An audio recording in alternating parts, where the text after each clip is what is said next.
SBI small cap के बारे में बात करेंगे और शायद ये उन वीडियो में से एक है जहाँ पे मैंने अब दिखाया था कि जिस वीडियो पे मुझे कमेंट मिले थे तो SBI के बारे में भी बहुत लोग जानना चाहते हैं, शायद इसलिए क्योंकि बहुत सालों से पैसा लगा के बैठे हुए हैं इसके अंदर। तो क्या ये सही समय है SBI से निकलने का? और अगर हम SBI से निकल रहे हैं तो कुछ और SBI के म्यूचुअल फंड्स होने चाहिए, जैसे कॉन्ट्रा है, बहुत अच्छा परफॉर्म कर रहा है, तो आप कॉन्ट्रा ले लेंगे तो स्मॉल कैप अपने आप अवॉइड हो जाएगा। क्या अवॉइड करना ज़रूरी है? तो या फिर ये एक ऐसा फंड भी हो सकता है जो टाटा की टक्कर का हो। तो वो चीज़ें ढूंढते हैं वीडियो के अंदर, अगर हमें वो चीज़ें मिलती हैं तो, और नहीं तो क्या इसे एग्जिट करना चाहिए, सब चीज़ों के बारे में बात करेंगे। तो चलिए वीडियो के अंदर चलते हैं। तो अब हम आ गए हैं स्क्रीन पे और यहाँ पे मैं आपको जूम करके फटाफट से दिखाना चाहूँगा कि SBI स्मॉल कैप इधर 11वें नंबर पे है।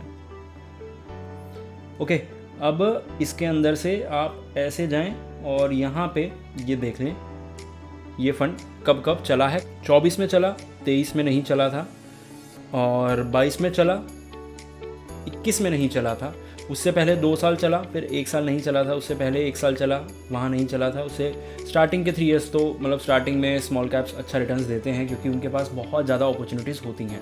ठीक है, तो स्टार्टिंग के 3 ईयर्स दिया। देन अगर मैं टोटल बात करूँ तो इन्होंने 1 2 3 4 8 साल रिटर्न दिए 12 में से, जो कि बुरा नहीं है। एक ऐसा स्मॉल कैप साबित हो सकता है जिसे लॉन्ग टर्म के लिए रखा जा सकता है क्योंकि ये बार बार रिटर्न्स देता है। ओके, लेकिन अभी अगर मैं बात करूं तो लास्ट 2024 में उतना तगड़ा परफॉर्मेंस नहीं रहा है। तो समझ गए होंगे हम। थोड़ा सा और नीचे आते हैं, कंपैरेटिवली बहुत ख़राब परफॉर्मेंस है अगर मैं सिर्फ लास्ट क्वार्टर की बात करूं, बट चलता है, कोई बात। ये मार्क 40% होना चाहिए था क्योंकि 40% कैटेगरी एवरेज बन रहा है। अब मैं इसको रेड तो कर रहा हूँ, लेकिन ये बहुत मतलब एक ये लगा लो बहुत ही एक छोटी चीज़ है कि आप सिर्फ और सिर्फ 1-आधा% भी पूरा नहीं बोलूँगा जहाँ ये पीछे रह गए। और ये 20% अगर मैं बात करूँ कैटेगरी एवरेज की, तो यहाँ पे जो बन रहा था वो 22 के आसपास कैटेगरी एवरेज बन रहा था, तो उससे हल्का हल्का, बहुत हल्का हल्का पीछे है। लॉन्ग टर्म में भी कैटेगरी एवरेज से पीछे ही है, तो रिटर्न्स के मामले में कैटेगरी एवरेज से पीछे रह जा रहा है ये, स्पेशली अगर मैं लास्ट 5 ईयर्स का परफॉर्मेंस चेक कर रहा हूँ तो। क्योंकि जो भी इसका परफॉर्मेंस अच्छा दिख रहा है, ये ओवरऑल बड़ी पिक्चर हम देख रहे हैं तो सब कुछ अच्छा दिख रहा है। उसका रीज़न ये है क्योंकि स्टार्टिंग के 3 ईयर्स में इसने सिर्फ 1 साल के अंदर 113% रिटर्न दिया था, 1 साल के अंदर। तो वो स्टार्टिंग वाला दौर था जिस वजह से अब 113 आप एक ही बार में दे दोगे तो डेफिनेटली आप अगले 7 साल में भी कुछ ना करो ना तो भी एक एवरेज बहुत अच्छा सा दिख जाएगा वहाँ पे। तो ये वाली चीज़ इसके साथ हुई है। ऑब्वियस सी बात है, रेशोज़ बहुत अच्छे हैं लेकिन रिटर्न्स नहीं मिल रहे। अल्फ़ा सबसे ज़्यादा ख़राब है, रेशोज़ ये वाले अच्छे हैं, उसके अलावा सब रेशोज़ बहुत बेकार हैं।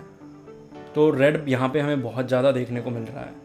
अब इसके बारे में मैंने पहले भी बोला था कि मैं इसको रेड या ग्रीन नहीं करूँगा। सेक्टर में फ़ंड मैनेजर की आज़ादी होती है, हम कुछ नहीं, हम कोई नहीं होते जज करने वाले, हम तो सिर्फ रिटर्न्स रेशो, टर्नओवर रेशो, इन चीज़ों के मामले में जज कर सकते हैं या देख सकते हैं कि एनालिसिस कर सकते हैं, जज भी नहीं बोलूँगा।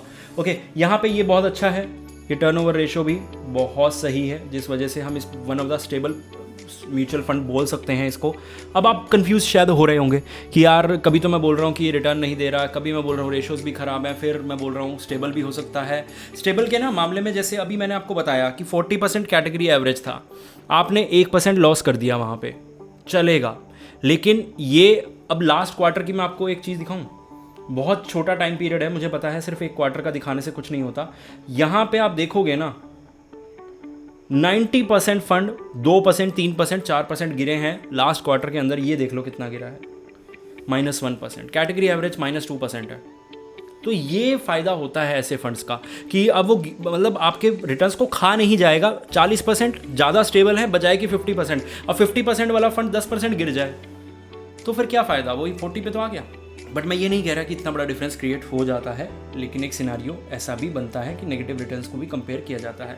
देखो, मैंने बोला ना कि 5 ईयर्स में ये फंड पीछे रह गया अपने कैटेगरी एवरेज से। आपका 1 लाख रुपया जहाँ पे 3,40,000 होता है, ये 2,85,000 पे खड़ा होता, तो 50-70 हज़ार का रिटर्न्स का फ़र्क। और अगर मैं बोलूँ तो ज़्यादा ही है अगर हम 1 लाख रुपये डाल रहे हैं तो। 10 ईयर्स के मार्क्स पे इसने बीट किया हुआ है, लेकिन सिर्फ और सिर्फ 10,000 रुपये से। ये डिफरेंस है 10 साल का। मतलब ठीक है, बहुत से लोग अगर मैं रिटेल इन्वेस्टर की बात करूं, अपना कैटेगरी एवरेज बीट नहीं कर पाते, तो एटलीस्ट उनके पास अगर ये भी रहा था तो वो कैटेगरी एवरेज बीट करने में स्मॉल कैप एरिया में बहुत आराम से कर पाए होंगे। विदाउट चर्निंग बोल रहा हूँ, विदाउट चर्निंग कर पाना बहुत ज़्यादा बड़ी बात है। 5 ईयर्स के मार्क पे बोलूँ तो जिन्होंने लास्ट 4-5 ईयर्स में लिया है उन्होंने मिनिमम टू मिनिमम 1.5 लाख का नुकसान तो करा ही है, मिनिमम बोल रहा हूँ। हाँ, तो उस सिनेरियो में जब SIP आपकी 10,000 की है। नंबर ऑफ फंड्स बहुत कंट्रोल में है, अच्छी बात है।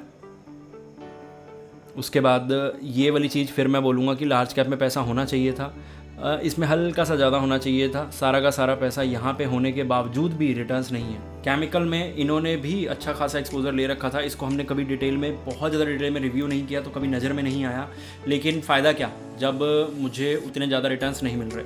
तो मेरे हिसाब से ना, अभी मैं आगे जाऊँ तो इन्होंने KPR मिल्स में नया 723 करोड़ का नई बाइंग की है, और अगर मैं सेलिंग की बात करूं तो किसी में भी कंप्लीटली सेल नहीं किया है। ये वो 5 स्टॉक्स हैं जिनमें हल्की फुल्की सेलिंग हुई है।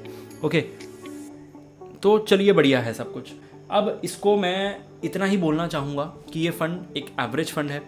अगर आप रखना चाहें तो 10% रख सकते हैं उस सिनारियो में कि आपके पास बंधन 20% है, या फिर आपने थोड़ा सा अपने पोर्टफोलियो को एग्रेसिव वाली साइड ले जाना है कि ये क्या करेगा, रिटर्न्स भी आपको स्मॉल कैप वाले प्रोवाइड करा देगा, और जब गिरेगा तो उतना ज़्यादा गिरेगा भी नहीं।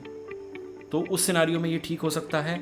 10 साल से रिटर्न देता हुआ आ रहा है, 10 साल से अपना, मतलब अब लॉन्ग टर्म होराइजन देखो तो कैटेगरी एवरेज बीट करता हुआ नज़र आ रहा है।